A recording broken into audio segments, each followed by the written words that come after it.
축하합니다. 당신은 참으로 인맥이 넓고 주변에 사람이 끊이지 않는 성공한 인생을 사셨군요. 어디를 가나 반겨주는 이가 있고 찾아주는 전화벨 소리가 멈추지 않으니 이보다 더 화려한 삶의 성적표가 어디 있겠습니까? 그런데 참으로 이상한 일입니다. 인맥이 화려해질수록 당신의 어깨는 더 무겁게 내려앉고 사람들과 웃고 떠들수록 정작 당신의 몸은 퇴전한 병사처럼 비명을 지르고 있으니 말입니다. 이것이 바로 당신이 평생 믿어온 다정한 관계가 안겨준 가장 달콤한 배신입니다.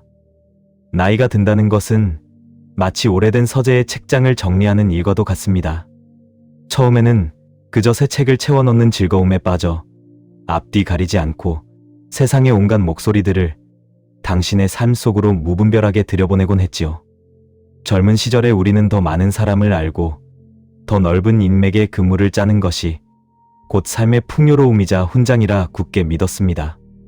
하지만 세월이 흘러 거울 앞에선 지금 당신의 모습은 어떠신가요? 몸의 여기저기가 쑤시고 아픈 것은 단순히 세월에 의한 노화 때문만은 아닐 것입니다. 그보다는 차마 매정하게 버리지 못하고 쟁여둔 이제는 낡은 먼지만 쌓인 채 당신의 마음 자리를 비좁게 차지하고 있는 인간관계의 잔해들이 당신을 더 깊게 아프게 하고 있는지도 모릅니다. 세상을 비관적으로 바라본 철학의 거장 쇼펜하우어는 우리 인간의 삶을 고통과 지루함 사이를 끊임없이 오가는 하나의 시계추에 비유했습니다.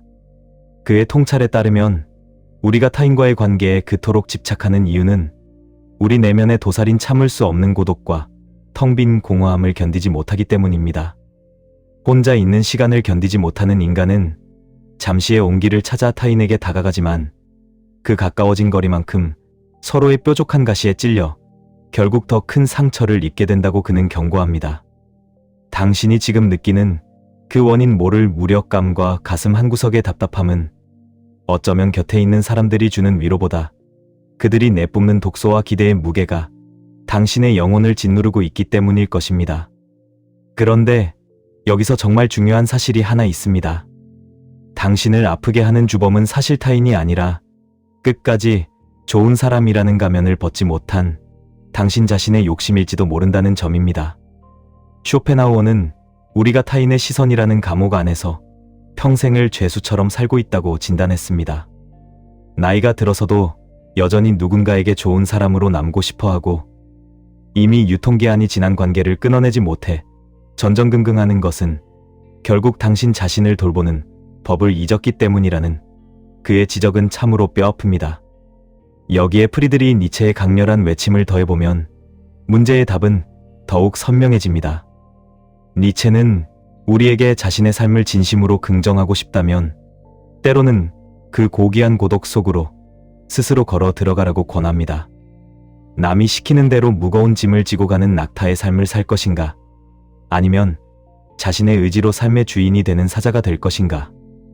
그 갈림길은 결국 당신을 올가매고 있는 관계의 끈을 얼마나 단호하게 정리하느냐에서 시작됩니다. 오늘 우리는 이 두 거장의 시선을 빌려 당신의 몸을 아프게 만드는 진짜 원인인 인간관계의 정체에 대해 깊이 있게 들여다보려 합니다. 왜 우리는 나이가 들수록 더 고독해지는 것을 두려워하면서도 정작 사람들에게 이토록 지독한 피로감을 느끼는 것일까요? 그리고 어떻게 해야 이 무거운 관계의 짐을 내려놓고 비로소 진정한 평온에 이를 수 있을까요? 오늘 우리가 나눌 이야기는 단순히 사람을 멀리하라는 냉소적인 조언이 아닙니다. 오히려 당신이라는 고귀한 존재를 지키기 위해 지금 당장 시작해야 할 마음의 청소법에 가깝습니다. 이 깊은 성찰의 시간이 당신의 헝클어진 마음을 정돈하고 남은 생을 오롯이 당신 자신으로 살아갈 수 있게 하는 작은 이정표가 되기를 바랍니다. 혼자서만 끙끙 앓던 그 고민들이 철학자의 문장 속에서 해답을 찾는 순간 당신의 통증은 비로소 멈추기 시작할 것입니다. 이제 쇼펜하우어가 우리에게 건네는 차갑지만 명확한 진실의 문을 열어보겠습니다. 우리는 어느덧 인생의 정오를 지나 저물어가는 노을을 등지고 걷는 나이에 접어들었습니다. 그런데 요즘 들어 부쩍 몸이 무겁고 이곳저곳이 쑤시는 기분을 자주 느끼시지요? 병원을 찾아가 봐도 특별한 병명은 없고 그저 나이가 들어서 그렇다는 이례적인 답변만 돌아오곤 합니다. 하지만 가만히 속도를 늦추고 자신의 내면을 깊숙이 들여다보십시오. 우리를 괴롭히는 그 묵직한 통증의 근원이 비단 무릎 관절이나 허리 근육에만 있는 것이 아니라는 사실을 당신은 이미 어렴풋이 눈치채고 계실 겁니다. 침대에 누워 천장을 바라볼 때 가슴 위를 짓누르는 그 답답함, 휴대폰에 뜬 누군가의 이름을 보고 무의식적으로 내뱉는 한숨. 이것은 단순히 몸의 병이 아니라 당신이 평생을 걸쳐 정리하지 못한 채 끌고 온 인간관계가 보내는 마지막 경고 신호일지 모릅니다. 젊었을 때는 사람이 곧 재산이라고들 했습니다. 한 명이라도 더 알고 지내야 하고 부르는 곳이면 어디든 달려가 얼굴을 비추는 것이 성실하고 잘 사는 삶의 척도인 줄만 알았습니다. 그렇게 수십 년을 달려오며 당신은 수많은 사람을 인생이라는 거실에 초대해 왔지요. 그런데 나이가 들고 보니 그 거실이 너무나도 비좁고 숨이 막힙니다. 정작 내가 편히 쉴 공간은 사라지고 원치 않는 손님들이 내뱉는 소음과 그들이 남기고 간 감정의 쓰레기들만 가득 차 있는 형국입니다. 철학자 쇼펜하우어는 바로 이 지점을 날카롭게 꼬집습니다. 사람들이 타인과 어울리려는 강박을 갖는 이유는 사실 자기 내면의 빈곤함을 견디지 못해 밖에서 온기를 빌려오려 하기 때문이라고 말이지요. 하지만 그가 경고했듯 속이 텅 빈 사람들이 모여 서로의 외로움을 채우려 할 때 생기는 것은 따스함이 아니라 서로를 찌르는 날카로운 마찰음 뿐입니다. 당신은 혹시 오늘도 별로 내키지 않는 모임에 나가 억지 웃음을 지으며 기운을 다 쏟고 돌아오지는 않으셨나요? 예전에는 반가웠던 인연인데 이제는 만나고 나면 왠지 마음이 허해지는 경험을 하고 계시지는 않습니까? 상대의 끝없는 자기 자랑을 들어주느라 애써 고개를 끄덕이면서도 속으로는 자괴감이 들 때 우리의 정신은 처참하게 깎여 나갑니다.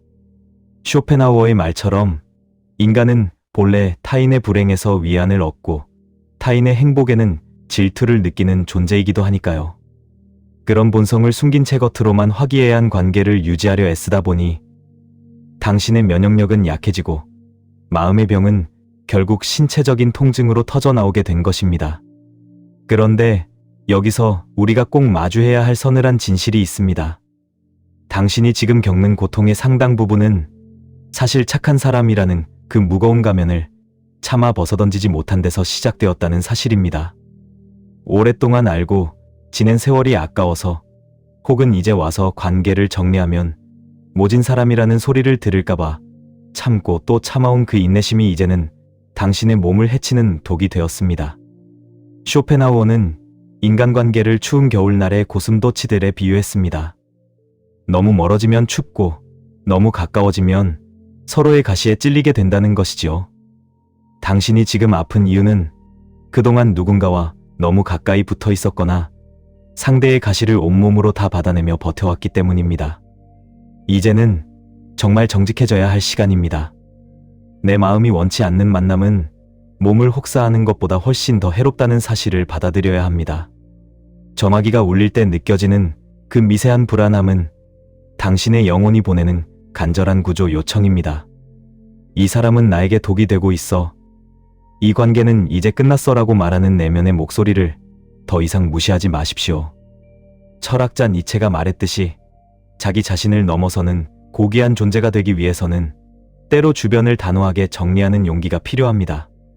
우리가 방치한 관계들은 혈관을 막는 노폐물처럼 당신의 생기를 가로막고 있을 뿐입니다. 당신께 권합니다. 몸의 아픔을 달래기 위해 약을 찾는 것도 좋지만 먼저 당신의 일상을 채우고 있는 사람들을 차분히 한번 살펴보십시오. 누구를 만났을 때 내가 가장 나답게 웃을 수 있는지, 반대로 누구와 함께 있을 때 에너지가 바닥까지 긁혀나가는지 말입니다. 나이가 든다는 것은 모든 사람에게 사랑받으려 애쓰던 어린 시절과 작별하는 과정입니다. 진정으로 소중한 소수의 사람, 그리고 무엇보다 나 자신과 더 깊어지는 시간이어야 합니다. 이 단순한 진리를 외면하고 여전히 관계의 숫자에만 집착한다면 당신의 몸은 그 무게를 견디지 못하고 계속해서 비명을 지를 것입니다. 지금 당신이 느끼는 그 통증은 이제 그만 무거운 짐을 내려놓고 당신의 마음방을 깨끗하게 정리하라는 인생의 가장 절박한 신호입니다. 부디 그 신호를 놓치지 마시고 오직 당신만을 위한 평온한 거실을 되찾으시길 바랍니다. 당신은 그럴 자격이 충분히 있는 분이니까요. 우리가 이토록 인간관계에서 오는 마음의 짐을 결국 몸의 고통으로까지 겪게 되는 근본적인 이유는 무엇일까요? 철학자 쇼펜하우어는 이 현상을 이해하기 위해 우리 인생의 가장 깊은 내면을 지탱하는 거대한 동력인 의지라는 개념을 우리 앞에 꺼내놓습니다. 그의 철학에 따르면 인간은 태어날 때부터 무엇인가를 끊임없이 갈구하고 욕망하는 맹목적인 생존 의지를 품고 태어난다고 합니다.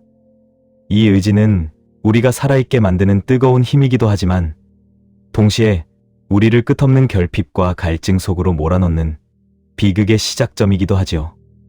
쇼펜하우어는 우리가 타인과 관계를 맺고 싶어하는 그 본능적인 욕구 역시 사실은 우리 내면의 공허함을 견디지 못해 일어나는 처절한 발버둥이라고 진단했습니다. 스스로의 내면이 풍요롭고 단단한 사람이라면 굳이 밖으로 나가 타인의 시선이나 인정을 구걸하며 자신을 소모할 필요가 없기 때문입니다.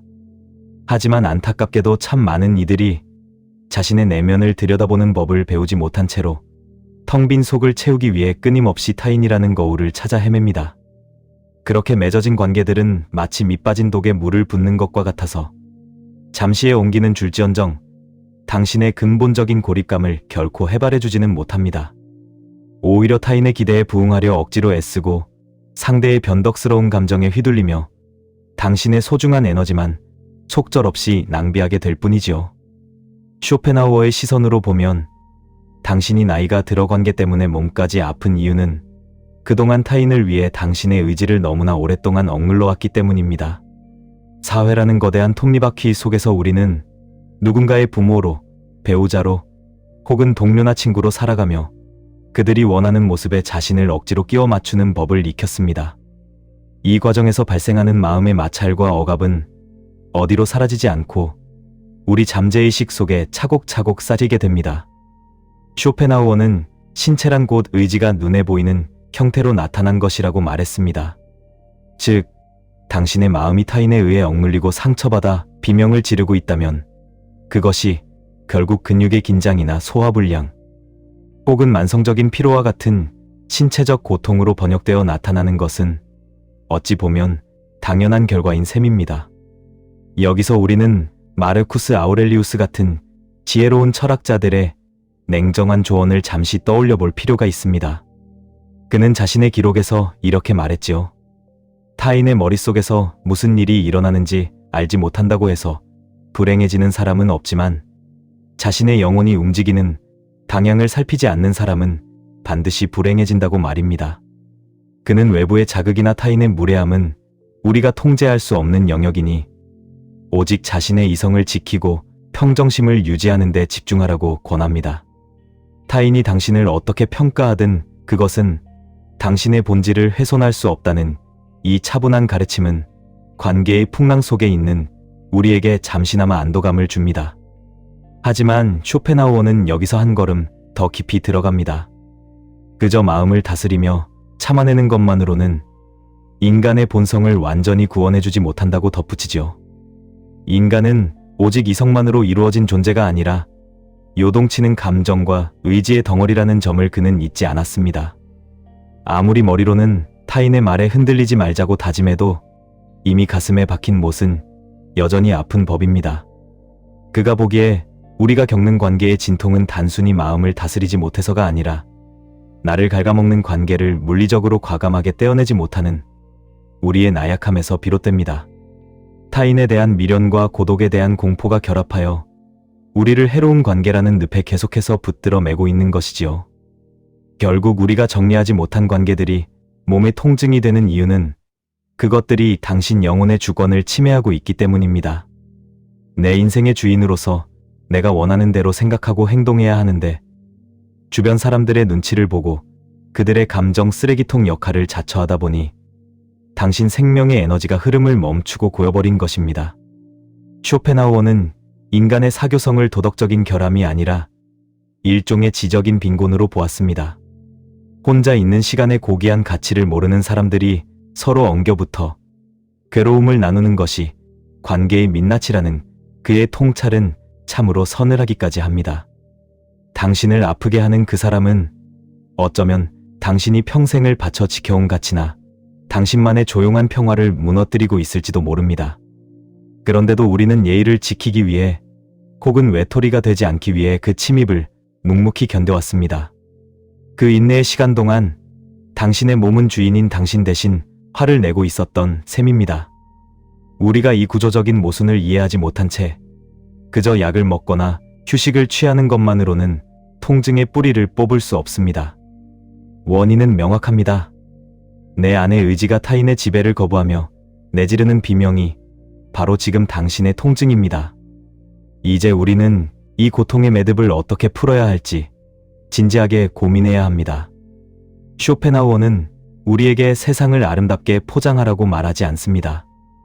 오히려 세상이 얼마나 잔인하고 이기적인 의지들로 가득 차 있는지 그 실체를 똑똑히 대면하라고 주문합니다. 그 냉정한 진실을 받아들일 때 비로소 우리는 타인에게 걸었던 헛된 기대를 거두고 나 자신을 보호하기 위한 단호한 경계선을 그을 수 있게 됩니다. 나이가 들어 아픈 몸은 지금 당신에게 묻고 있습니다. 남을 위해 살던 그 고단한 연극을 이제는 그만 끝내고 오직 당신 자신으로 돌아갈 준비가 되었느냐고 말입니다. 부디 당신의 몸이 보내는 이 절박한 목소리에 이제는 당신이 답해줄 차례입니다. 이제 우리는 조금 더 냉정하고 깊숙한 진실의 방으로 들어가 보려 합니다. 쇼펜하우어가 우리에게 건네는 처방전은 결코 달콤한 위로가 아닙니다. 오히려 우리 눈을 가리고 있던 화려한 환상의 막을 거칠게 걷어내는 일에 가깝지요. 그는 우리가 인간관계에서 겪는 고통의 본질을 꿰뚫으며 이렇게 말했습니다. 인간의 모든 불행은 혼자 있지 못하는 데서 시작된다고요. 이 문장은 얼핏 들으면 너무나 비관적이고 차갑게 느껴질지도 모릅니다. 하지만 나이가 들어 몸과 마음이 지친 당신에게 그의 이 서늘한 진단은 오히려 가장 강력한 해방의 열쇠가 됩니다. 쇼펜하우어의 생각에 따르면 우리가 타인과 어울리며 에너지를 쏟는 행위의 밑바닥에는 타인의 눈에 내가 어떻게 비칠까 하는 허영심이 깔려 있습니다. 또한 혼자 남겨졌을 때 마주하게 될 자기 자신에 대한 두려움이 우리를 밖으로 내몰고 있는 것이지요. 그는 인간의 사교성을 지적인 풍요로움이 아니라 내면의 빈곤함이 드러난 결과물로 보았습니다. 속이 텅 빈 사람일수록 밖에서 소란스러운 소리를 찾아다니며 자신의 공허함을 잊으려 한다는 것이지요.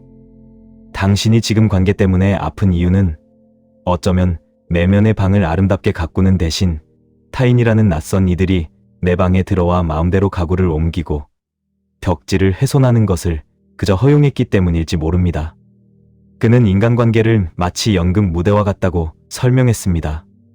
우리는 무대 위에서 각자의 배역을 맡아 연기하며 관객들의 박수를 받기 위해 자신을 속이고 타인을 기만합니다. 나이가 들수록 이 연극은 점점 더 고단해집니다. 몸은 이제 분장을 지우고 편히 쉬고 싶어 하는데 여전히 무대 위에서 누군가의 좋은 친구, 점잖은 이웃, 믿음직한 어른이라는 가면을 쓰고 있어야 하니까요. 쇼펜하우어는 우리가 타인의 평가라는 감옥에 스스로를 가두고 있다고 따끔하게 꼬집었습니다. 남들이 나를 어떻게 생각할지 고민하는 시간만큼 우리 인생에서 낭비되는 소중한 자원은 없으며 그 허망한 평판을 유지하기 위해 지불하는 비용이 바로 당신의 건강과 평온이라는 것입니다. 그런데 여기서 프리드리히 니체의 강렬한 조언을 덧붙여보면 우리의 길은 더욱 선명해집니다. 니체는 쇼펜하우어의 고독을 한 단계 더 끌어올려 고귀함이라는 가치로 승화시켰습니다. 그는 우리에게 시장 바닥의 소음에서 벗어나 산 정상의 맑은 공기를 마시라고 외쳤지요. 니체의 관점에서 볼 때 당신을 힘들게 하는 주변의 평범하고 사소한 관계들은 사실 당신이 가진 창조적 에너지와 생명력을 갉아먹는 기생충과 같습니다. 그는 진정으로 강한 자는 고독을 그저 견디는 사람이 아니라 고독을 즐기며 그 안에서 자신만의 가치를 창조하는 사람이라고 말했습니다. 당신이 느끼는 통증은 당신이 이제 그만 무리에서 벗어나 당신만의 높은 곳을 향해 나아가야 한다는 영혼의 간절한 부름일지도 모릅니다. 하지만 쇼펜하우어는 우리가 완전히 세상과 단절되어 살 수 없다는 사실 또한 너무나 잘 알고 있었습니다. 그래서 그는 지혜로운 사람일수록 타인과 적당한 거리를 두는 법을 안다고 강조했습니다. 이를 정신적인 거리두기라고 부릅니다. 타인을 대할 때 마치 미술관에서 그림을 감상하듯 일정한 거리를 유지하라는 것이지요. 너무 가까이 다가가면 붓터치의 거친 질감과 불완전함만 보일 뿐이고 너무 멀어지면 그 형체를 알 수 없게 됩니다. 당신을 아프게 한 것은 상대방이 나쁜 사람이라서가 아니라 당신이 그 사람을 너무 가까이 들여보냈거나 상대방이 당신의 영역을 침범하도록 방치했기 때문입니다. 결국 인간관계의 본질은 서로 교류하는 것이 아니라 단단한 경계를 설정하는 데 있습니다. 쇼펜하우어는 현명한 사람은 결코 타인에게 많은 것을 기대하지 않는다고 말했습니다. 타인의 머릿속에 든 생각은 대부분 사소하고 가치 없는 것들이며 그들이 우리에게 보여주는 호혜 또한 상황에 따라 언제든 변할 수 있는 신기루와 같다는 것이지요. 이 냉정한 진실을 받아들이고 나면 신기하게도 마음의 무게가 가벼워집니다. 나를 아프게 했던 누군가의 무례함이나 배신감은 그저 그 사람의 본성일 뿐이며 그것이 내 삶의 가치를 훼손할 수 없다는 것을 깨닫게 되기 때문입니다. 우리가 나이 먹어 몸이 아픈 것은 그동안 너무 많은 이들의 감정을 내 몸에 담아왔기 때문입니다. 타인의 슬픔에 과하게 공감하고 타인의 분노를 내 것처럼 받아내며 타인의 무관심에 상처받았던 그 모든 순간이 우리 근육 속에, 혈관 속에 통증의 기록으로 남은 것입니다. 이제 쇼펜하우어는 당신에게 말합니다. 당신의 내면이라는 정원을 타인들이 짓밟게 두지 마십시오. 당신이 가진 가장 귀한 자산인 평온함을 값싼 사교와 맞바꾸지 마십시오. 진정으로 고귀한 영혼은 홀로 있을 때 비로소 가장 찬란하게 빛납니다. 지금 당신의 통증은 이제 타인이라는 소음에서 벗어나 당신 자신의 목소리에 귀를 기울여야 할 때가 왔음을 알리는 신성한 고독의 서막입니다. 쇼펜하우어가 우리에게 제시하는 구체적인 삶의 태도는 사실 그리 복잡하지 않습니다. 그는 우리에게 타인에 대한 기대를 이제 그만 내려놓고 대신 자기 자신과 더 친밀해지라고 권합니다. 우리가 인간관계 때문에 몸져눕게 되는 진짜 이유는 상대방이 나를 몰라줘서가 아닙니다. 우리가 우리 자신을 타인의 손에 너무나 쉽게 맡겨버렸기 때문이지요. 그가 남긴 유명한 비유를 다시 한번 떠올려 볼까요? 지혜로운 사람은 추운 겨울날 난로와 적당한 거리를 두고 앉아 그 온기를 즐기는 사람과 같습니다. 너무 가까이 가서 화상을 입지도 않고 너무 멀어져서 추위에 떨지도 않는 그 절묘한 거리를 유지하는 것이지요. 이것을 우리의 일상에 적용한다면 예의 바른 무관심이라는 태도로 요약할 수 있습니다. 사람을 대할 때 마치 그들이 기계나 나무인 것처럼 대하라는 그의 조언은 언뜻 듣기에 비정해 보일지도 모릅니다. 하지만 이것이야말로 우리의 소중한 영혼을 보호하기 위한 가장 강력한 방어막입니다. 누군가 당신에게 실망을 주거나 짜증을 유발할 때 그것을 그저 그 사람의 타고난 성격일 뿐이라 치부하십시오.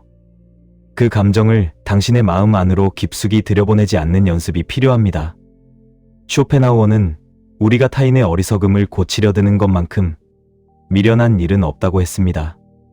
그들을 바꾸려 애쓰지 말고 오직 그들이 당신에게 나쁜 영향을 미칠 수 없도록 마음의 문을 굳게 걸어 잠그는 것이 우선입니다. 당신의 집거실에 아무나 흙발로 들어오게 내버려 두지 않듯 당신의 마음이라는 신성한 공간에도 엄격한 출입 통제 절차를 마련해야 합니다. 나이가 든다는 것은 이 통제 권한이 오롯이 나에게 있음을 확인하는 과정이어야 하니까요. 젊은 시절처럼 모든 이에게 문을 열어주고 환대할 체력도 정신적인 여유도 이제 우리에겐 남아있지 않다는 사실을 인정해야 합니다. 이 지점에서 마르쿠스 아우렐리우스가 말한 내면의 요새라는 개념은 참으로 훌륭한 도구가 됩니다. 그는 외부에서 어떤 공격이 들어와도 결코 훼손되지 않는 영혼의 성역을 구축하라고 했습니다. 타인이 당신에 대해 험담을 하든 무시를 하든 그것은 당신의 요새 밖에서 일어나는 소란일 뿐입니다.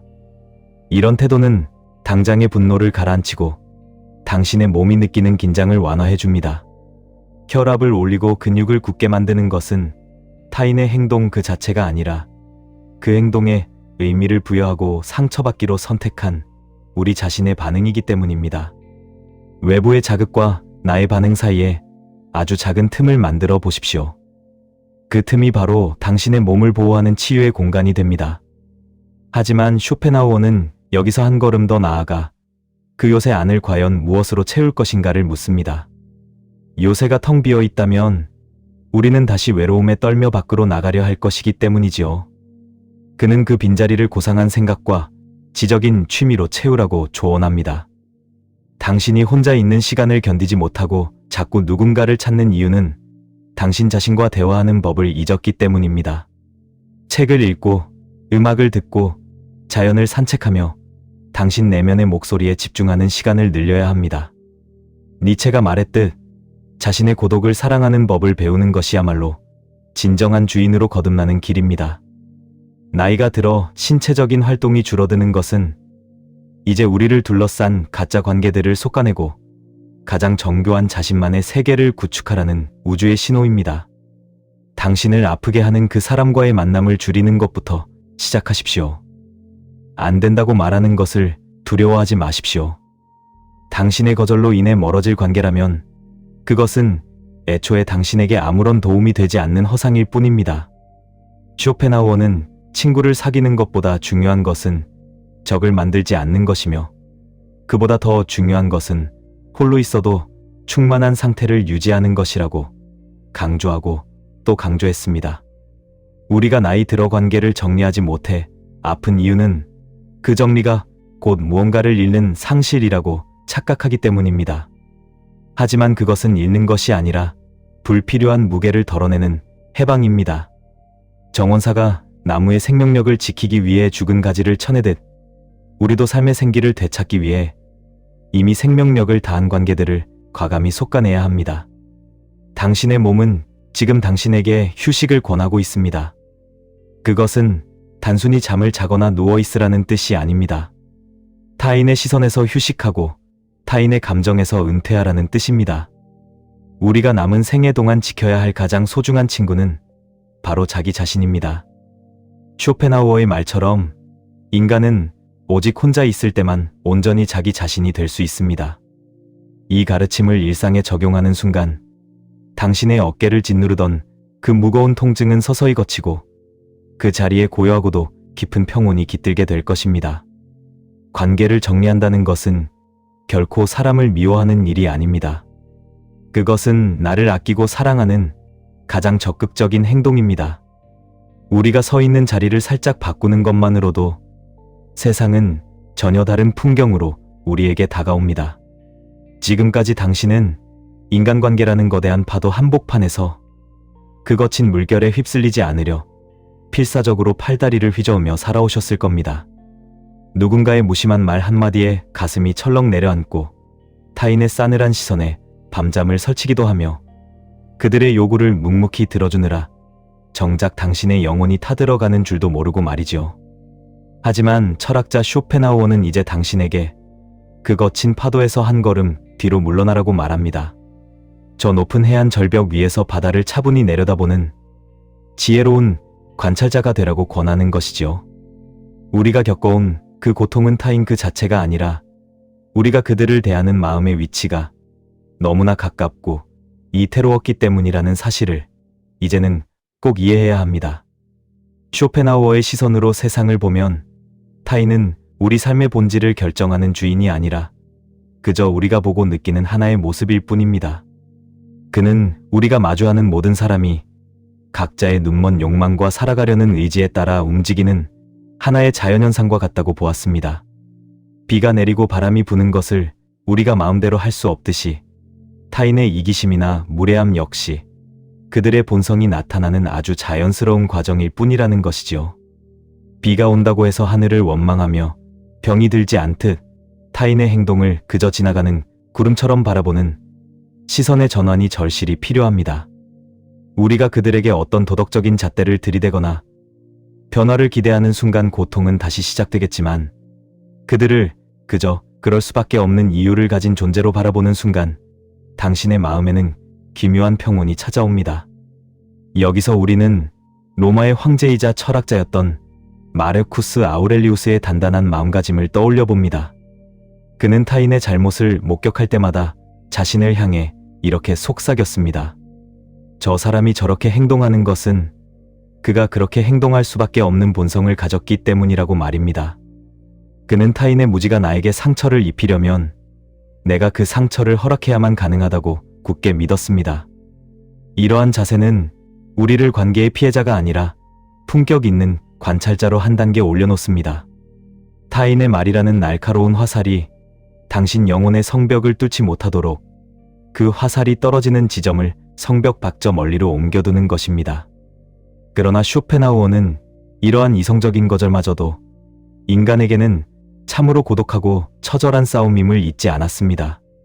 그는 인간이 사회적 동물이라는 가면 아래 얼마나 지독하게 남을 따라하려는 마음을 숨기고 있는지 폭로합니다. 우리가 타인으로부터 멀어져 자신만의 자리를 지키려 할 때 세상은 당신을 차갑다거나 독선적이라고 비난할지도 모릅니다. 하지만 쇼펜하우어는 그 비난마저도 그들이 자신의 내면이 비어있음을 감추기 위해 내뱉는 의미 없는 소음에 불과하다고 잘라 말합니다. 진정으로 지혜로운 사람은 타인의 박수갈채보다 자신의 내면에서 들려오는 고요한 칭찬을 더 소중히 여깁니다.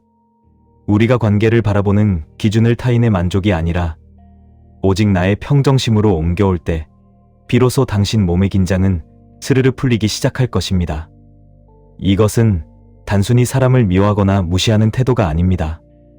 오히려 인간이라는 존재의 한계를 명확히 인정하고 그들에게서 얻을 수 없는 것을 억지로 구하지 않겠다는 겸허하고 단호한 결단에 가깝습니다. 쇼펜하우어의 시선으로 세상을 보면 우리가 그토록 집착했던 인맥이나 평판은 아침 안개처럼 허망하게 사라질 것들입니다. 그 허상을 붙잡으려 내뻗었던 손을 거두어 이제는 당신의 가슴 위에 따뜻하게 얹어 보십시오.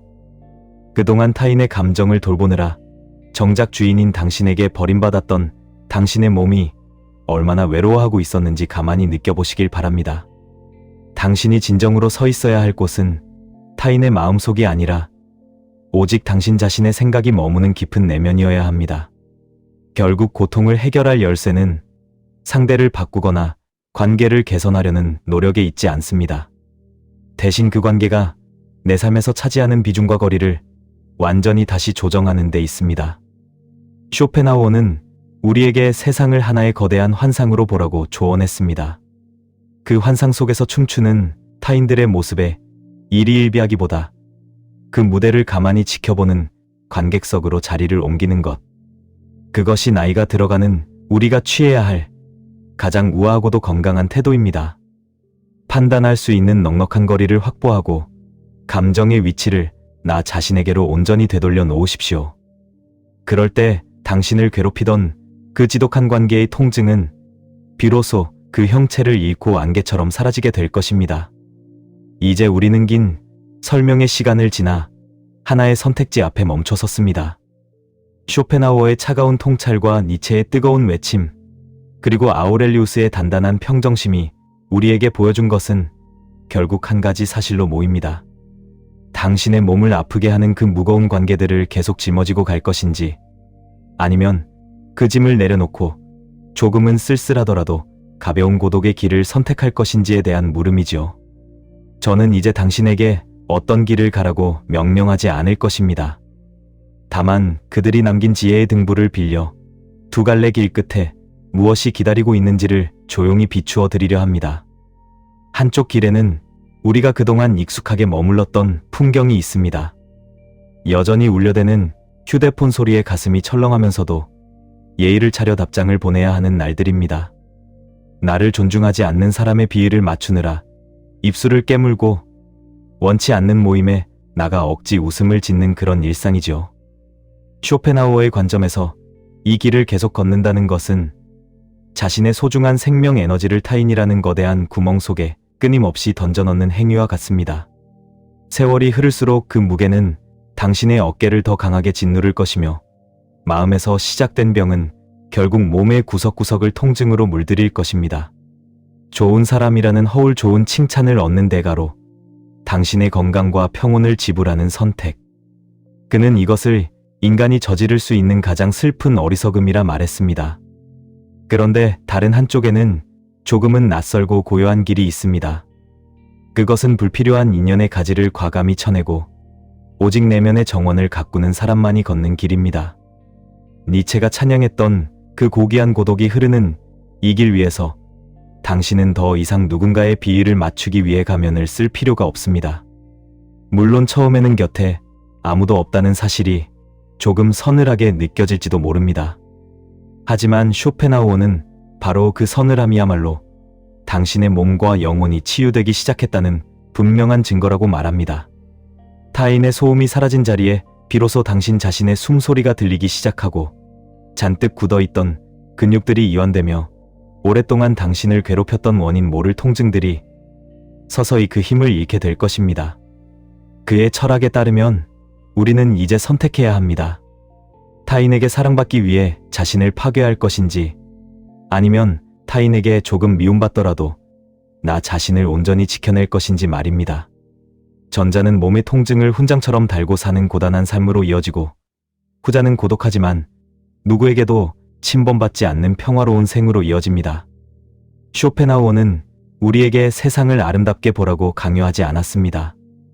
그저 세상의 잔인한 속성을 이해하고 거기서 자신을 보호할 수 있는 지혜로운 거리를 확보하라고 조언했을 뿐입니다. 이제 당신의 마음속에 있는 그 번잡한 관계의 명단을 꺼내 보십시오. 당신의 생기를 갉아먹는 사람, 당신의 평온을 깨뜨리는 사람, 당신의 아픔에 무관심한 사람들의 이름을 하나씩 지워나가는 상상을 해보시기 바랍니다. 그것은 매정한 절교 선언이 아니라 당신의 남은 인생을 위한 가장 경건한 의식입니다. 니체가 말한 대로 자신의 삶을 사랑하는 자라면 마땅히 자신의 환경을 스스로 결정할 권리가 있습니다. 당신의 몸이 보내는 그 절박한 신호를 더 이상 외면하지 마십시오. 선택은 오직 당신의 몫입니다.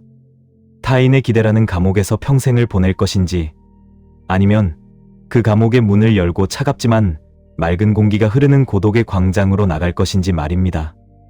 쇼펜하우어가 우리에게 남긴 마지막 선물은 혼자서도 충분히 온전할 수 있다는 지독하게도 아름다운 자신감입니다.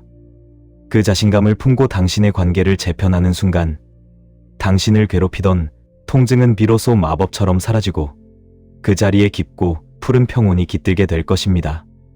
당신이라는 고귀한 존재를 위해 이제 그만 그 무거운 문을 닫고 당신만의 방으로 들어갈 시간입니다. 우리는 어느덧 아르투어 쇼펜하우어의 그 차갑고도 투명한 시선을 따라 우리 몸을 옥죄던 통증의 진짜 얼굴을 마주해 보았습니다. 나이가 들어 이곳저곳이 아픈 이유가 단순히 흐르는 세월의 무게 때문만이 아니었다는 사실. 그것이 차마 정리하지 못한 채 마음의 짐으로 남겨둔 인간관계 때문이었다는 깨달음은 우리에게 조금은 아프지만 아주 선명한 가르침을 줍니다. 쇼펜하우어가 그토록 강조했던 홀로이즘의 가치는 단순히 사람을 피하라는 도피의 메시지가 아니었습니다. 그것은 타인이라는 거울에 비친 가짜 내 모습을 과감히 버리고 오직 당신 자신의 참모습과 마주하라는 가장 뜨겁고도 절박한 사랑의 권유였던 셈입니다.